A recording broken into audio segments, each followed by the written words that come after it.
అందరికీ శ్రీమాత్రే నమః. నా ఛానల్ని సబ్స్క్రైబ్ చేసి వీడియోని స్కిప్ చేయకుండా చివరి వరకు చూసి లైక్ చేసి షేర్ చేయండి. ఈరోజు హనుమంతుడి గురించి తెలుసుకుందాం. హనుమంతుడిని చూడాలి అనుకుంటున్నారా? మీ కోరికలని హనుమంతుడు తీర్చాలంటే ఏమి చేయాలో చెబుతాము. వీడియో చివరి వరకు చూడండి. హనుమంతుడి సంకల్పం. ఈ సంకల్పం చేస్తే స్వయంగా ఆ హనుమంతుడే వచ్చి మీకు సహాయం చేస్తాడు అని మీకు తెలుసా? ఎంతోమంది భక్తులు ఈ సంకల్పం చేశాక వాళ్ళ కోరికలు తీరాయని చెప్పారు. కానీ చాలామందికి ఈ సంకల్పం ఎలా చేయాలో తెలియకపోవచ్చు. ఈరోజు మీకోసం మీ జీవితాలు ఇంకా మెరుగుపడాలి అని హనుమంతుడి సంకల్పం ఎలా చేయాలో నేర్పిస్తాను. వీడియో చివరి వరకు చూడండి. మీ జీవితంలో ఎన్ని సమస్యలున్నా దానికి పరిష్కారం హనుమంతుడు. సబీరా జో సుమేరే హనుమత్ బల్బీరా.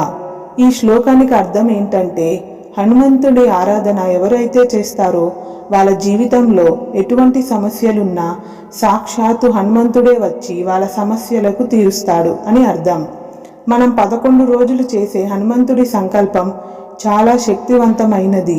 ఎందుకంటే మనం స్వయంగా హనుమంతుడితో మాట్లాడినట్లు ఆయన సహాయం కోరుతున్నాం.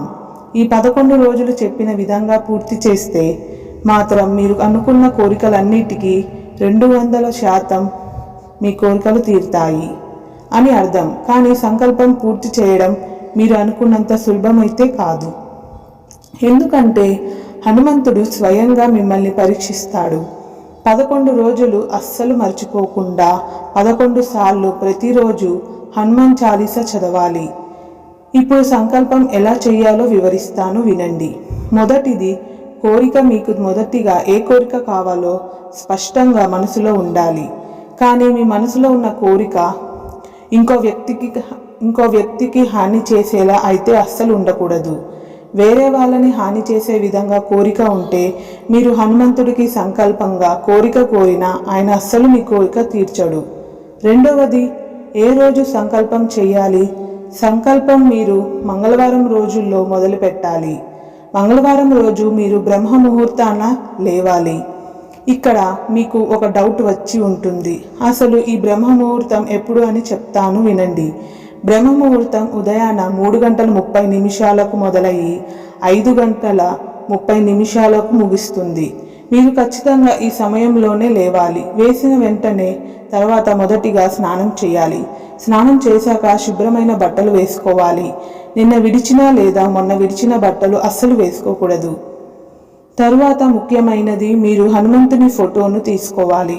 మన ఇంట్లో ఉన్న నెయ్యిని దీపంలా వేసి వెలిగించాలి. హనుమంతుడి కోసం ఏదైనా కొన్ని పళ్ళు ప్రసాదంగా పెట్టాలి. తరువాత మీరు కూర్చోవడానికి కింద బట్ట వేసుకొని హనుమంతుడి ముందు కూర్చోవాలి.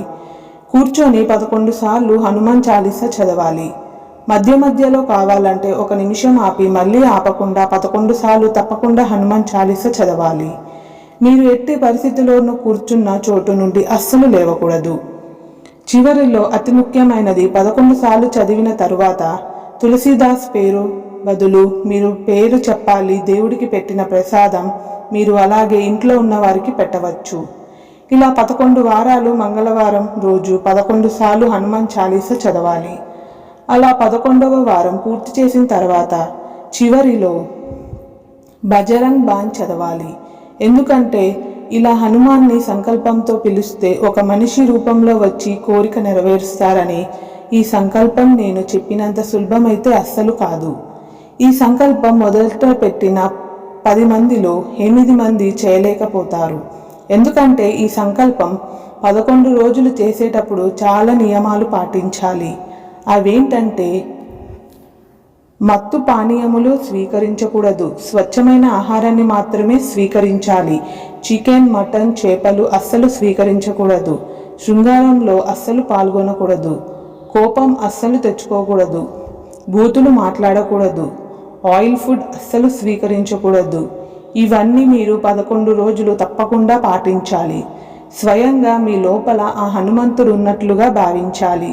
ఒకవేళ మీరు ఈ నియమాలలో ఏదైనా ఉల్లంఘించారో అనుకోండి, తరువాత రోజు మీరు ఉదయాన్నే లేవడానికి కూడా ఇబ్బంది పడతారు.